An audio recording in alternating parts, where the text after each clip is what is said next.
રાપર તાલુકામાં ચૂંટણી માટે તંત્ર સજ્જ. જિલ્લા પંચાયત અને તાલુકા પંચાયત ચૂંટણીને લઈને તૈયારીઓ શરૂ.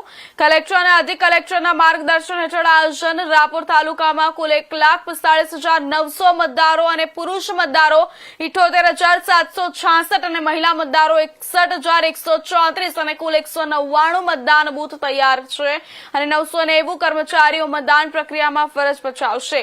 24 ઝોનલ રૂટ દ્વારા સતત મોનિટરિંગ, 54 સંવેદનશીલ મતદાન મથકો નિર્ધારિત કર્યા છે. સુરક્ષા માટે 350 જેટલા પોલીસ, હોમગાર્ડ, જીઆરડી, એસઆરપી જવાનો તૈનાત કરવામાં આવ્યા છે. ઉમેદવારે ફોર્મ ભરવાની પ્રક્રિયા શરૂ કરી દેવામાં આવી છે. કર્મચારીઓને તાલીમ આપવામાં આવી. બીજી તાલીમ 16 તારીખે. કુલ 1,440 કર્મચારીઓ ચૂંટણી પ્રક્રિયામાં જોડાશે.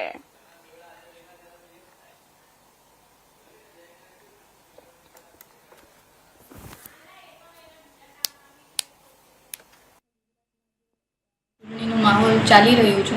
એમાં કચ્છ જિલ્લામાં રાપર જિલ્લા પંચાયત અને રાપર તાલુકા પંચાયત એની ચૂંટણી અધિકારી તરીકે જિલ્લા પંચાયતમાં પ્રાંત અધિકારી અને તાલુકા પંચાયતમાં મામલતદારશ્રી અને ટીડીઓશ્રી ફરજ બજાવી રહ્યા છે.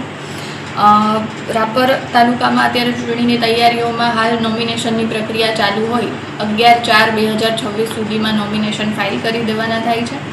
ત્યારબાદ ફોર્મ પાછા ખેંચાવાની તારીખ અને ત્યારબાદ સ્ક્રુટિની આ રીતે કામગીરી કરવામાં આવનાર છે. કુલ મતદારો 1,45,900 જેટલા છે, જેના માટે અમે લગભગ 1,340 જેટલા કર્મચારીઓની નિમણૂક કરી છે.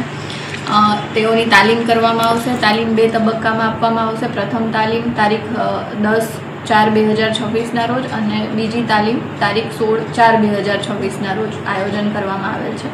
સર, રાપર તાલુકામાં જિલ્લા પંચાયત અને તાલુકા પંચાયત માટે કેટલા બૂથ બનાવવામાં આવેલ છે?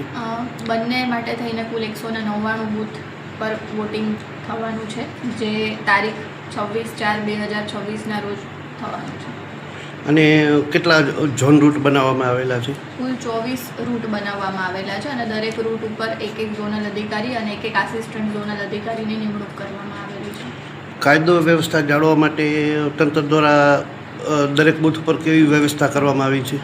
કાયદો વ્યવસ્થા જાળવવા માટે દરેક બૂથ પર પોલીસ અધિકારીની નિમણૂક કરવામાં આવેલી છે, જે નિયત પોલીસ સ્ટાફની નિમણૂક કરવાની હોય એ મુજબ.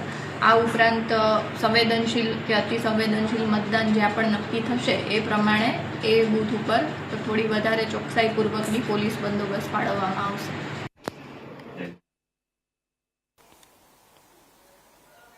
જામનગર મહાનગરપાલિકા